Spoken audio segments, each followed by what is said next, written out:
One मालिकेच्या आजच्या भागामध्ये आपण पाहत आहोत की आता इकडे उर्वशी नागेश्वरला शोधत असते आणि त्याच वेळेला नागेश्वर तिला तिच्याच खोलीमध्ये प्रभाससोबत बोलताना दिसत असतो.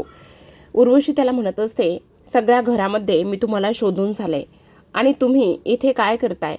त्यावर तो म्हणत असतो, काही नाही, ह्यांची इथे जरा चौकशी करत होतो. कसं आहे ना, हे पेशंट आहेत म्हणून म्हटलं जरा ह्यांची चौकशी करावी. नेमकं काय चाललंय काय नाही ह्या सगळ्या गोष्टी एकदा ठरवाव्यात. त्याच वेळेला उर्वशी म्हणत असते, दादासाहेब तुम्ही इथे आहात आणि तिकडे त्या गिरिजाने घर डोक्यावर घेतले, म्हणजे ती गिरिजा तिकडे नको नको करून सोडत आहे. काय करावं ह्या गिरिजाचं काहीच कळत नाही. तेव्हा तो म्हणत असतो, नेमकं काय झालंय, कशाबद्दल तुम्ही हे सर्व काही बोलत आहात. त्याच वेळेला आता इकडे ती म्हणत असते, कशाबद्दल म्हणजे तुमच्या एक गोष्ट लक्षात येते का. सगळ्यात महत्त्वाचं म्हणजे की इकडे आता त्या गिरिजाने खूप मोठा गोंधळ घातलाय. काय केलंय दिदी साहेब, तुम्हाला त्या गिरिजाला हँडल करायला मी सगळं दिलं आहे, तर मग तुम्ही उगाचच मला ह्या सर्व गोष्टी का आणि कशामुळे सांगताय. त्याच वेळेला उर्वशी सांगत असते, तुम्हाला एक गोष्ट सांगू का, सगळ्यात महत्त्वाची म्हणजे तर हे बघा, इकडे त्या गिरिजाने तुमची आणि त्याचबरोबर इकडे त्या वासंतीची ॲनिव्हर्सरी साजरी करण्याचं ठरवलं आहे आणि तिची एवढी मजल गेली आहे. त्यावर नागेश्वर म्हणत असतो, तिची एवढी हिंमत झाली की ते हे सगळं काही आम्हाला न सांगताच करायला लागलेली आहे.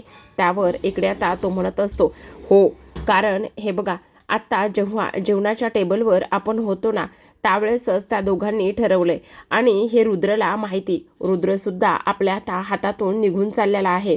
त्याच वेळेला इकडे आता हे सगळं काय होतंय, कशा पद्धतीने होतंय हेच मला काही कळायला मार्ग नाही आहे.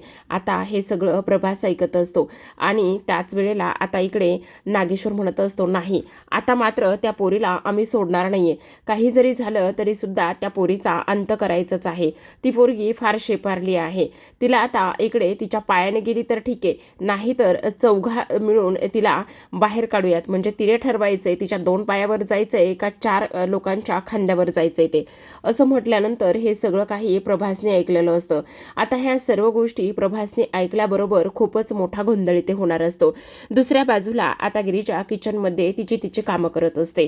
गिरिजा किचनमध्ये कामं करत असताना आपण पाहतो की इकडे आता सगळ्यात महत्त्वाचं म्हणजे की आता इकडे जी काही उर्वशी आहे ती उर्वशी तिथे आलेली असते आणि उर्वशी तिथे आल्यानंतर ती तिला सरळ सरळ विचारते की नेमकं काय चाललंय, कशाबद्दल तू हे सगळं काही कशामुळे करतेस. त्याच वेळेला ती म्हणत असते, म्हणजे मला नाही समजलं ते सासूबाई मी काय करते तर. त्यावर ती म्हणत असते, अगं काय करतेस हे समजलं नाही. तेव्हा ती म्हणत असते, अहो आत्ते सासूबाई, आज इकडे आपल्या दादासाहेबांची आणि त्याचबरोबर इकडे आईसाहेबांची ॲनिव्हर्सरी आहे, त्याचीच तयारी करते. हो का, मग मला एक गोष्ट सांग की तू नेमकं काय काय करणार आहेस आणि काय काय नाही. त्याच वेळेला ती म्हणत असते, नाही, आपली मोजकीच पाहुणे इथे बोलवलेली आहेत. हो का, मोजकीच पाहुणे बोलवलीस, पण नेमकी कोण आहेत. अहो काही नाही, आपली रेग्युलरचीच पाहुणे आहेत. हो का, मग आता तुला तर हे सगळं घर वगैरे साफसफाई करून घ्यावी लागेल, सगळ्याच गोष्टी तुला बघाव्या लागतील ना. त्यावर ती म्हणत असते, हो हो, सगळ्याच गोष्टी बघाव्या लागतील ना. मग आता ही साफसफाई कोण करणार. बरं झालं आत्ते सासूबाई तुम्ही एवढं सगळं काही बोलून दाखवलं, आत्ताच्या आत्ता मी हे साफ करायला सांगते. स्वच्छता असणं खूप जास्त गरजेचं आहे ना, असं इकडे ती बोलत असते. त्याच वेळेला आता उर्वशी म्हणत असते, अगं मी सगळ्या नोकरांना सुट्टी दिली, कारण सगळं काही तुमचं तुम्ही ठरवलेलं आहे ना, इथे मला कोणी विचारलेलं आहे. त्यावेळेस गिरिजा म्हणत असते, बरं बरं असू द्या, त्याने मला काही फरक पडत नाही, मी करेल सगळं काही साफ. असं म्हणून आता गिरिजा तिच्या कामाला लागलेली असते. गिरिजा मनामध्येच म्हणते, आत्ते सासूबाई तुम्ही कितीही माझ्या कार्यामध्ये विघ्न आणायचा प्रयत्न करा, पण मी इथे अजिबात माघार घेणार नाही. काही जरी झालं ना तरी सुद्धा एक गोष्ट मात्र नेहमीच लक्षात ठेवा की इकडे ही गिरिजा आहे. त्याच वेळेला आता गिरिजाला ती लोक सांगत असतात, इथे घाण आहे तिथे घाण आहे आणि तो मॉप किती घाण झालेला आहे, एक काम कर तू ना तो मॉप स्वच्छ करून आण. म्हणून गिरिजाला इकडे वॉशरूममध्ये पाठवतात. गिरिजा जाते, तेवढ्यातच सावी तिथे साबणाचं खूप सारं पाणी करते आणि साबणाचं पाणी मुद्दामच फरशीवर सांडून ठेवते. आता साबणाचं पाणी मुद्दामच फरशीवर सांडून ठेवल्यानंतर इकडे गिरिजा आलेली असते. गिरिजाला असं वाटत असतं की मी अगोदर जशी फरशी पुसत होते त्याच पद्धतीने फरशी पुसत आहे आणि ती आल्यानंतर केल्यानंतर त्या साबणाच्या पाण्यावरून गिरिजाचा पाय निसटतो आणि गिरिजाचा पाय निसटल्यानंतर गिरिजा मात्र तशीच खाली पडते. आता हे सगळं उर्वशी आणि त्याचबरोबर सावी तिथेच उभा राहून पाहत असतात. तिची मुद्दामच मजा घेत असतात. तेव्हा गिरिजा म्हणत असते, अरे बापरे, इथे हे एवढं सगळं पाणी कसं सांडलं, माझ्याकडून तर सांडलं नव्हतं, मग हे पाणी कसं सांडलं. तेवढ्यातच रुद्र तिथे गिरिजा करत आलेला असतो, कारण आज ॲनिव्हर्सरीची सगळी तयारी करायची असते, डेकोरेशन बऱ्याच काही गोष्टी असतात, त्यामुळे गिरिजाला मदत होईल म्हणून तो लवकर आलेला असतो. आता तो आल्यानंतर इकडे ते साबणाच्या पाण्यावरून गिरिजा त्याला थांबवण्याचा तिथेच प्रयत्न करत असते, पण तो काही केल्या तिथे थांबत नाही आणि सरळ सरळ येतो आणि सरळ सरळ आल्यानंतर त्याचा सुद्धा तोल जातो आणि ते तोल गेल्यानंतर तो सुद्धा पडतो. गिरिजा त्याला थांबवते, पण तो काही थांबत नाही. आता पुन्हा एकदा गिरिजा म्हणत असते, बघितलं रुद्र, मी तुम्हाला सांगत होते ना पुढे येऊ नका म्हणून, तुम्ही ना माझं ऐकतच नाहीये. तेव्हा रुद्र म्हणत असतो, गिरिजा हे सगळं कसं झालंय, थांबा, मी हळूच उठण्याचा प्रयत्न करतो. आता रुद्र उठण्याचा प्रयत्न करत असतो, गिरिजाला सुद्धा उठवण्याचा तो प्रयत्न करत असतो, पण मात्र पुन्हा एकदा रुद्रचा तोल जातो आणि रुद्रचा तोल गेल्यानंतर पुन्हा एकदा जो रुद्र आहे तो तसाच आहे, त्याच पोझिशनमध्ये गिरिजाला खाली घेऊन पडलेला असतो. आता गिरिजा आणि त्याचबरोबर रुद्र हे दोघेही जण खाली पडतात आणि हे सगळं काही तिथे उभी असलेली जी सावी आणि त्याचबरोबर उर्वशी ह्या दोघी जणी पाहत असतात. आता एक करायला गेले आणि एक झालं असंच त्यांना इथे होत असतं. आता इकडे दोघेही जण उठण्याचा प्रयत्न करतात. त्यावेळेस सावी म्हणत असते, हे सगळं ना तुझ्यामुळे होतंय, तुझा कुठलाच प्लॅन इथे व्यवस्थित सक्सेस होत नाही, असं इकडे आता ती बोलत असते आणि बघत असते. त्याच वेळेला रुद्र म्हणत असतो, गिरिजा मी काय म्हणतोय जरा नीट ऐका. हे बघा, आता मी अगोदर उठतो आणि मी उठल्यानंतर मग मी तुम्हाला उठण्यासाठी मदत करतो, प्लीज थोडंसं समजून घ्या.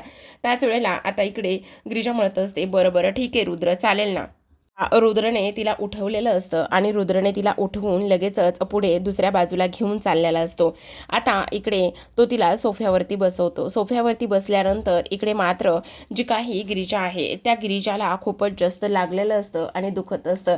आणि तेव्हा रुद्र म्हणत असतो, काय झालं गिरिजा, तुम्हाला त्रास होतोय का खूप जास्त. तेव्हा गिरिजा म्हणत असते, हो रुद्र, मला थोडासा त्रास होतोय, दुखतंय, बहुतेक पाय मुरगळला आहे किंवा कंबर लचकली आहे. त्याच वेळेला तिकडे आता सावी आणि उर्वशी आलेल्या असतात. रुद्र म्हणत असतो, मी काय म्हणतो आत्या, आज ना आबासाहेब आणि त्याचबरोबर आईसाहेब ह्या दोघांची ॲनिव्हर्सरी आहे आणि त्या दोघांची ॲनिव्हर्सरी असल्या कारणाने एक गोष्ट सांगू का, इकडे बघा ना, गिरिजाचा सुद्धा पाय इथे मुरगळला आहे, कंबर लचकली आहे, त्यामुळे तिला आता साफसफाई करता येणार नाही. मी काय म्हणतो, तुम्ही साफसफाई कराल का, प्लीज नाही म्हणू नका, असं इकडे आता तो बोलत असतो. त्याच वेळेला आता उर्वशी म्हणत असते, हो चालेल ना, करते मी. तेव्हा रुद्र म्हणत असतो, प्लीज नाही म्हणू नको ना आत्या. तेव्हा आता इकडे गिरिजा म्हणत असते, नाही रुद्र, उगाचच तुम्ही त्यांना ह्या सर्व गोष्टी कशाला सांगताय, मी करेल ना. तेव्हा रुद्र म्हणत असतो, नाही नाही, तुम्हाला कसं करता येणार आहे, तुम्हाला तर करता सुद्धा येणार नाही, किंवा तुम्ही अशा पद्धतीने पडल्या आहात की तुम्हाला हे सगळं काही करणं शक्यच नाहीये, असं सुद्धा आता इकडे तो बोलत असतो. त्याच वेळेला आपण पाहतो की आता इकडे रुद्र तिला उचलतो आणि त्याचबरोबर तिला तो बाजूला घेऊन जात असतो आणि सांगत असतो की हे बघा, काळजी करण्याची वगैरे काही गरज नाहीये, तुम्ही आराम करा, असं म्हणून तिला तो बेडरूम पर्यंत सोडत असतो. दुसऱ्या बाजूला नागेश्वर जो आहे ना, तो नागेश्वर इकडे आता गेलेला असतो, म्हणजेच देवकी ज्या ठिकाणी ठेवलेली आहे ना त्या ठिकाणी तो गेलेला असतो आणि तिथे गेल्यानंतर आता लगेचच तो देवकीला म्हणत असतो, अगं देवकी, किती दिवस हे सगळं असं करणार आहेस, तुला इथे सांगून टाकायला हवं की तुझी पोरगी कुठे आहे, तुझ्या पोरीचा पत्ता तू सांगून टाक. आणि एवढं सगळं काही केलंय, मी तुला त्याच वेळेला हे सगळं सांगण्याचा प्रयत्न करत होतो, पण तू अजिबात हे सगळं काही मला सांगितलं नाहीयेस, का नाही सांगितलंस, असं इकडे तो बोलत असतो. आणि तू ही गोष्ट बोलतो की हे बघ, तू ह्या सगळ्या गोष्टी मला इथे सांगायला पाहिजे होत्यास आणि का नाही सांगितल्या, असं सुद्धा इकडे तो बोलत असतो. आणि त्याच वेळेला इकडे मी तुला म्हणत होतो, त्या अंगदला सोड आणि माझ्यासोबत लग्न कर, आणि तू माझ्यासोबत लग्न नाही केलेस, का नाही केलेस, आणि तू माझ्यासोबत लग्न न केल्यामुळे इकडे सगळ्यात महत्त्वाचं म्हणजे त्या अंगदला जीव गमवावा लागला, हे सगळं तुझ्यामुळे झालेलं आहे, कळतंय का तुला. त्याच वेळेला ती म्हणत असते, गप्प बस, मला तुझ्याशी काहीच एक बोलायचं नाहीये, तुझ्यासारखा नराधम मी आतापर्यंत कुठेच पाहिला नाहीये, कळलं. मी इकडे काही जरी झालं ना तरीसुद्धा मी हे असं अजिबातच करणार नाही. त्याच वेळेला तुला जर हे सगळं काही वाटत असेल ना तर तू आत्ताच्या आत्ता इथे मला मारून टाक, नको ठेवूस मला मारून टाक, असं सुद्धा आता इकडे तो बोलत असतो. आता ह्या सर्व काही गोष्टी इथे बोलल्यानंतर लगेचच नागेश्वर जो आहे तो नागेश्वर म्हणत असतो, काही जरी झालं ना तरीसुद्धा इकडे तू मला हे सगळं सांगत जा, असं सुद्धा इकडे तो बोलत असतो.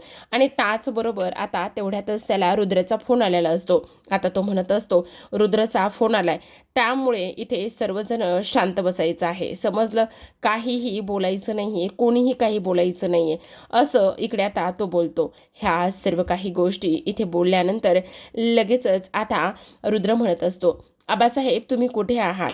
तेव्हा तो म्हणत असतो, काय झालं चिरंजीव, बोला ना. म्हणजे काय आहे ना, इकडे एनजीओमध्ये थोडंसं काम होतं, तुम्ही एनजीओमध्ये याल का प्लीज? तेव्हा आता इकडे नागेश्वर म्हणत असतो, काय झालेलं आहे, कशासाठी एनजीओमध्ये बोलायचं आहे, बोला ना, काय काम आहे? त्यावर लगेचच आता इकडे तो म्हणत असतो, नाही नाही, काही काम वगैरे काहीच नाही आहे. त्याच वेळेला आता इकडे तो म्हणत असतो, सुभानराव तुम्ही इथे ह्या सगळ्या काही गोष्टी ज्या आहेत ना त्या एकदा बघून घ्या. आणि त्याच वेळेला आता मी ताबडतोब तिकडे चिरंजीवाने आम्हाला बोलवलं आहे, तिकडे मी जाऊन येतो, असं म्हणून ते आता एनजीओमध्ये निघालेले असतात. दुसऱ्या बाजूला आपण पाहतो की इकडे आता ह्या दोघी जणी मस्त कामाला लागलेल्या असतात. दोघी जणी कामाला लागल्यानंतर आपण पाहतो की इकडे आता ही सावी जी आहे ना ती म्हणत असते, आत्तापर्यंत कधी घरामध्ये झाडूसुद्धा मारला नाही आणि आत्ता ही माझ्यावर काय वेळ आलेली आहे, कसली वेळ ही माझ्यावर आली आहे तेच मला काही कळत नाही, असं सुद्धा आता इकडे ती बोलत असते. त्याच वेळेला उर्वशी म्हणत असते, हे सगळं त्या गिरिजामुळे झालेलं आहे, त्या गिरिजाला तर मी अजिबात माफ करणार नाही, त्या गिरिजाला तर मी अजिबातच सोडणार नाही. त्याच वेळेला गिरिजा तिथे येते आणि ती म्हणत असते, काय झालं आत्ते सासूबाई? अगं सावी, हे बघ ना, त्या बाजूला ना थोडंसं साबणाचं पाणी सांडलेलं आहे, मी काय म्हणते ऐक ना, त्या बाजूला जे साबणाचं पाणी सांडलं आहे ना ते सुद्धा प्लीज एकदा स्वच्छ करून घे ना, म्हणजे कसं आहे ना, घरामध्ये इतर पाहुणे लोक सुद्धा येणार आहेत आणि पाहुणे मंडळी वगैरे आली ना तर मग उगाचच हे सगळ्या काही गोष्टी अशा व्हायला नको. म्हणजे बघ ना, जर पाहुणे लोक आली आणि त्यांचा पाय वगैरे निसटला तर प्रॉब्लेम होईल. तेवढ्यात सावीचाच पाय निसटतो आणि सावीचा पाय निसटल्यानंतर सावी खाली जमिनीवर पडते.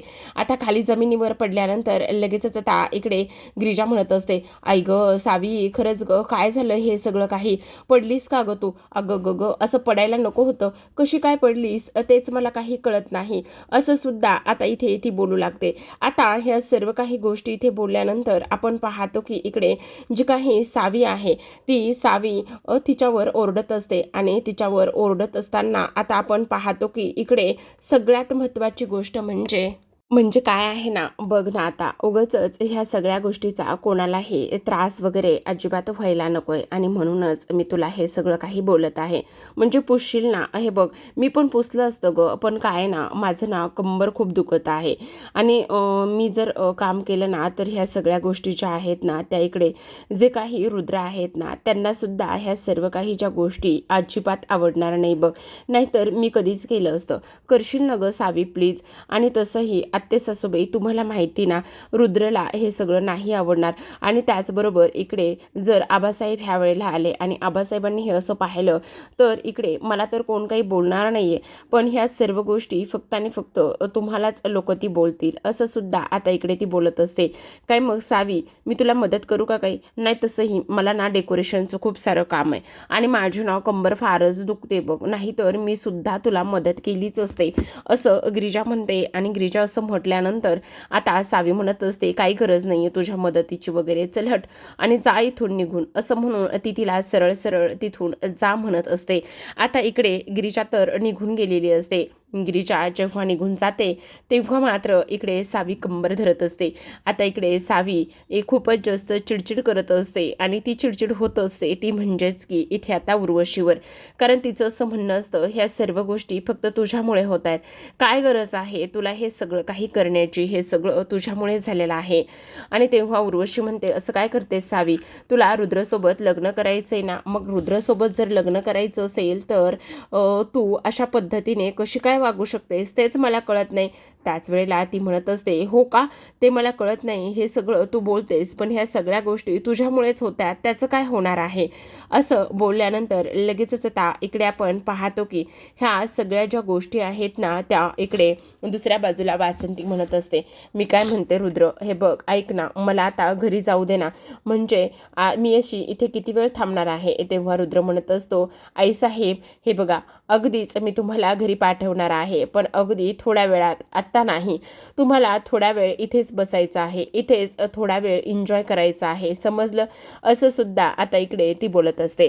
त्याच वेळेला दुसऱ्या बाजूला आपण पाहतो की इकडे जे काही आपली गिरिजा आहे ती फारच छान पद्धतीने आता डेकोरेशन करत असते, कारण तिला आता इकडे खूप मोठं सरप्राईज तिच्या आई आणि जे काही सासरे आहेत नागेश्वर त्यांच्यासाठी द्यायचं असतं. आई म्हणजे नागेश्वरचं तरी तिला एवढं काही पडलेलं नसतं फार तर, पण सगळ्यात महत्त्वाचं म्हणजे तिला एका गोष्टीचा आनंदसुद्धा तेवढाच होत असतो की आपण काहीतरी कोणासाठी तरी करतोय. आता इकडे ह्या सर्व काही गोष्टी सुरू असताना आपण पाहतो की जो काही प्रभास आहे तो प्रभास मात्र इकडे एका गोष्टीचा विचार करतो. तो म्हणत असतो, नाही, काही जरी झालं तरी सुद्धा आता मला गिरिजाला त्या सर्व गोष्टी सांगाव्या लागतील आणि गिरिजा कुठे आहे, काय आहे, हे सगळं काही शोधावं लागेल, जेणेकरून मला लवकरात लवकर ह्या खऱ्या प्रॉपर्टीची मालकीन कोण आहे हे सगळं काही तिला सांगता येईल, असा इकडे आता तो विचार करतो आणि गिरिजाला शोधत शोधतच तो तिथून बाहेर पडलेला असतो. तर इकडे आपण पाहतो की जो काही श्री आणि त्याचबरोबर इकडे आता जी विशाखा आहे हे लोक सुद्धा आलेले असतात. हे लोक तिकडे आल्यानंतर त्या लोकांचं सुरू असतं की कसं डेकोरेशन करायचं, काय करायचं, ह्या सगळ्या गोष्टीवर ती लोक डिस्कस करत असतात. तेव्हा गिरिजा म्हणत असते, तुम्ही लोक फक्त ह्या गप्पाच मारणार आहात का, तुम्ही लोक मला काही मदत करणार नाही आहात का. त्याच वेळेला आता इकडे ते म्हणत असतात, आम्ही मदत तर करणारच आहोत, पण सगळ्यात महत्त्वाचं म्हणजे आता आणखी एक गोष्ट मला तुला सांगायची आहे की चला आता हे बघा ना किती सुंदर असं डेकोरेशन झालंय. तेवढ्यातच उर्वशी तिथे येते आणि उर्वशी म्हणत असते, हो हे डेकोरेशन तर छानच झालेलं आहे, पण आता मात्र इकडे हे सगळं ज्यांच्यासाठी करताय ती लोक कुठे आहेत, असा प्रश्न आता तिच्या मनात आलेला असतो. त्याच वेळेला आता नागेश्वर आणि इकडे वासंती हे दोघेही जण आलेले असतात. रुद्रसुद्धा असतो. तेव्हा नागेश्वर चिडतो आणि म्हणत असतो, घरामध्ये एवढा अंधार आणि ह्या सगळ्या गोष्टी का आहेत बरं, आतापर्यंत घरातला जो काही लाईट आहे तो ऑन का बरं झाला नाही, असा इकडे तो विचार करत असतो. तेव्हा रुद्र म्हणत असतो, आबासाहेब एवढा हा सगळा कशाचा विचार करताय, चला ना आतमध्येच आपण जाऊया आणि आतमध्ये जाऊनच सगळं काही पाहूयात, तुम्ही एवढा सगळा विचार करू नका, असं इकडे आता तो बोलतो. त्याच वेळेला आता प्रभास आलेला असतो. अंधार असतो, त्याला गिरिजा बरोबर समजते. गिरिजेच्या पाठी जाऊन उभा राहतो आणि गिरिजेच्या पाठी जाऊन उभं राहिल्यानंतर तो म्हणत असतो, गिरिजा तुला मला एक गोष्ट सांगायची आहे. तेव्हा गिरिजा म्हणत असते, काय आणि कोणती गोष्ट, हे बघ मी काय म्हणतो ते एकदा ऐकून घे. तेवढ्यातच आता रुद्र नागेश्वर आणि इकडे वासंतीला घेऊन आलेला असतो आणि वासंती आणि नागेश्वरला घेऊन आल्यानंतर तो म्हणत असतो, लाईट्स ऑन करा. असं म्हटल्यानंतर सगळेजण लाईट्स ऑन करतात. तेवढ्यातच आपण पाहतो की इकडे लाईट्स ऑन झाल्यानंतर रुद्र मोठ्याने ओरडलेला असतो, हॅपी ॲनिव्हर्सरी. आणि तेवढ्यातच नागेश्वरचं लक्ष समोर उभ्या असलेल्या गिरिजा आणि तिच्या पाठी उभा असलेला जो काही प्रभास आहे त्या दोघांकडे, प्रभासकडे जातं आणि तेव्हा जोरातच इकडे आता नागेश्वर प्रभास म्हणून ओरडतो. तेवढ्यातच गिरिजा आता इकडे प्रभासला म्हणत असते, काय झालं प्रभास काका, तुम्ही मला काहीतरी सांगणार होतात ना, कशाबद्दल तुम्ही मला सांगणार होतात, बोला ना प्रभास काका, सांगा ना, शांत का बसलात, असं इकडे ती विचारत असते. तेवढ्यातच उर्वशी मात्र धावतच येते. उर्वशी धावतच आल्यानंतर जोरात ओरडते प्रभास म्हणून आणि धावत येऊन त्याची कॉलर पकडत असते. तेव्हा सर्वजण आता उर्वशीला थांबवण्याचा पूर्ण प्रयत्न करत असतात की उर्वशी अशी का वागते आणि प्रभासचा गळा का ती आवळते, प्रभासची कॉलर का पकडते, हा प्रश्न सर्वांना पडतो. पण प्रेक्षकांनो बहुतेक प्रभास हा नाटक करत असावा किंवा आणखी ते हे स्वप्न तरी असावं, कारण पुढच्या पॉइंटला इकडे प्रभास जो आहे ना तो खोलीमध्ये त्याच्या झोपल्याला दाखवला आहे आणि झोपल्यानंतर इकडे आता उर्वशी आणि त्यासोबत नागेश्वर हे दोघेही जण त्याच्या बाजूला जाऊन बसलेत आणि त्याच्या बाजूला जाऊन बसल्यानंतर नागेश्वर आणि उर्वशी त्याला विचारतात, सांग, बोल, लवकर बोल, मी काय म्हणतोय ते तू सांगायचं आहेस. इकडे ह्या प्रॉपर्टीची खरी मालकीन म्हणजेच त्या देवकी आणि अंगदची मुलगी पोरगी कुठे आहे, सांग, लवकर सांग, असं इकडे ते बोलत असतात. खरं सांग, खरं सांग, हे सत्य सांग, नाहीतर बघ तुझं काय करेल. सांगतोस की नाही? जे सगळं आहे ते खरं सांग, असं नागेश्वर बोलत असतो. त्याच वेळेला उर्वशीसुद्धा त्याला धमकवत असते. पण प्रभास मात्र काहीच बोलत नसतो. तेवढ्यातच तिथे रुद्र आणि गिरिजा आलेले असतात. गिरिजा इथे जो प्रभास आहे त्याच्यासाठी सरबत घेऊन आलेली असते. तेव्हा रुद्र म्हणत असतो, काय सत्य सांगायचं आहे? तुम्ही कोणतं सत्य इकडे प्रभास काकांना विचारताय? असा रुद्रचा सरळ सरळ प्रश्न नागेश्वर आणि इकडे उर्वशीला असतो. तर आता प्रेक्षकांनो, हा प्रश्न विचारल्यानंतर हे दोघेही जण कावरे-बावरे होऊनच गिरिजा आणि इकडे रुद्रकडे पाहत असतात. तर पाहत रहा नशीबवान. भेटूयात उद्याच्या भागात. तोपर्यंत धन्यवाद.